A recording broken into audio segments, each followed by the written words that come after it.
प्रणाम, स्वागत बा लोग भोजपुरिया भौकाल के न्यूज चैनल पे।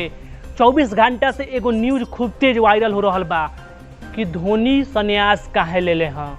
फैन पगलाइल बा लोग और पूरा देश जाने के चाहता है कि धोनी आखिर काहे संन्यास ले ले हैं। तो हम आज वही विषय पर चर्चा करे खातिर निकलल बानी। धोनी के फैन लोग से बात करें तो हमरा अभी एजा एगो आदमी लौकता रे, तो हम पहले उनकरा से जाके बात करतानी। शायद हमरा लागत है वो धोनी के फैन हमें, तो चलिए पहले उनकरा से भेंट कर जाओ और बाद से चर्चा कर जाला ए विषय पे। तो आई है ने कैमरामैन से कहे के चाहता नहीं, हमारा पीछे पीछे आई है ने। भैया भैया है भैया। अरे भाई कहाँ घर जी रहू? अरे हम रिपोर्टर हैं, आयल बने विषय पर चर्चा करे खातिर। जाए ना, अभी रिपोर्टर है तो का अब जाए, दिमाग खराब है हमारा। अच्छा का भाई बताई हमरा, तो कैमरा रोरा सामने बा, अगर कोनो रोरा परेशानी बा तो रोरा बताई, लोग रोरा साथे बा, बताई का परेशानी बा महाराज? जेकरा मन करी हुए कली के का कइले बा ना, जेकरा मन करी तब कह दी कि रिटायर ले रहे हैं ना महाराज। कौन बात भइल? बस सुननी रोरा लोगिन, इहो धोनी के फैन हवन, इहो धोनी के संन्यास लेला पर सदमा में बाड़न और ए जाके बैठल बाड़न अकेला में।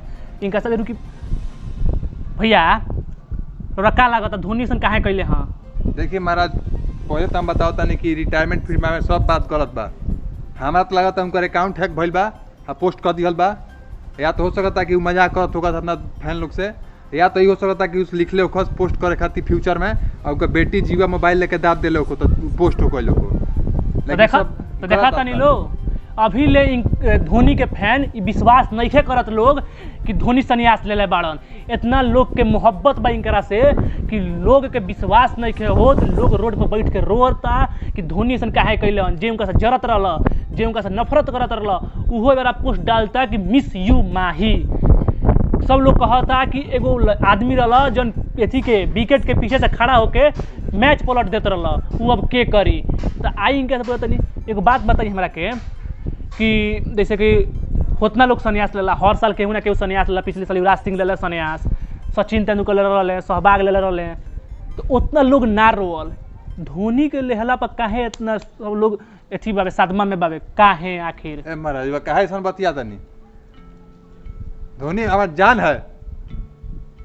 धोनी करे केहू कुछ रिटायर ले, हमारा उससे का मतलब बा? धोनी बिहार के लड़का लड़का में शान बा, ओकरा पर जान है हमार बिहार के। हमरा बात के समझ सकत नहीं, देखत नहीं इनके कहे के मतलब बा कि धोनी बिहार के रहले हैं। बिहार के एगो छोटा गांव से निकल के ऊ जाके पूरा विश्व में अपन नाम बनैले रहले हैं। यही से लोग उनका के इतना मोहब्बत करेला।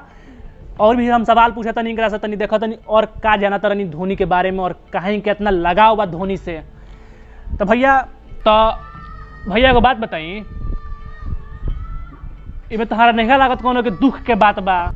अगर उस संन्यास लिए तब नया नया खिलाड़ी सन के और मौका मिली है, इमे तो कोनो खराब बात थी। महाराज पागल बानी का? पैसा लेल बानी का के विरोध में बोले के?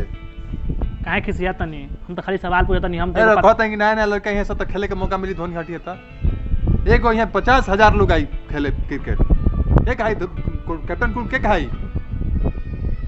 कहा के 0.1 सेकंड में विकेट के गिल्ली उखाड़ दिए स्टंप का पीछे से। पहला T20 वर्ल्ड कप के जीतलक? 28 साल बाद वर्ल्ड कप जीतलक धोनी। बात करता है कि नया नया प्लेयर है, तो मौका मिली। तो देखनी लोग, भाई के बात सुन के हम भावुक हो गए। नी धोनी नु भावना से जुड़ल रहलन, भावना से जन उनकर लोग जन उनका जरत रहल, उहो ए बार एक खातिर पोस्ट करता कि मिस यू माही, क्योंकि उहो लोग जनत रहल लो कि उहे को बाद जन आखिरी गेंदा पे भी छक्का मार के जितावे के हुनर रखता।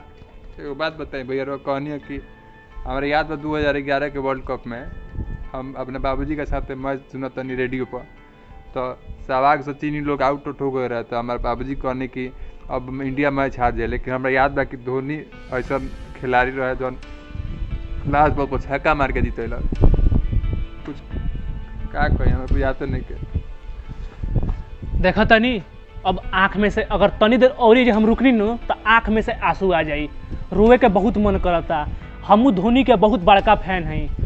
मैच एक खतरा देखे नहीं, जब धोनी बैटिंग करे आवेले, जब धोनी बल्ला लेके उतरे क्रीज पे तो हम मैच देखल स्टार्ट करे नहीं। बहुत भावना जुड़ल बा ओकरा संगे। तो अब बोलल नहीं खे जात, ये भाई के बात सुन के हमारा रोवाई आवता।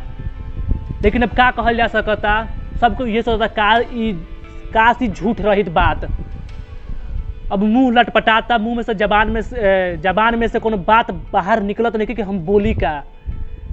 अगर ये वीडियो गलती से भी न धोनी के लगे चल जाता तो हम खाली इतना ही पूछे के चाहें, कहे के चाहें कि आखिर का बात रहा, काहे संन्यास ले लेनी है, का धोनी बुढ़ा गए रहे हैं ना।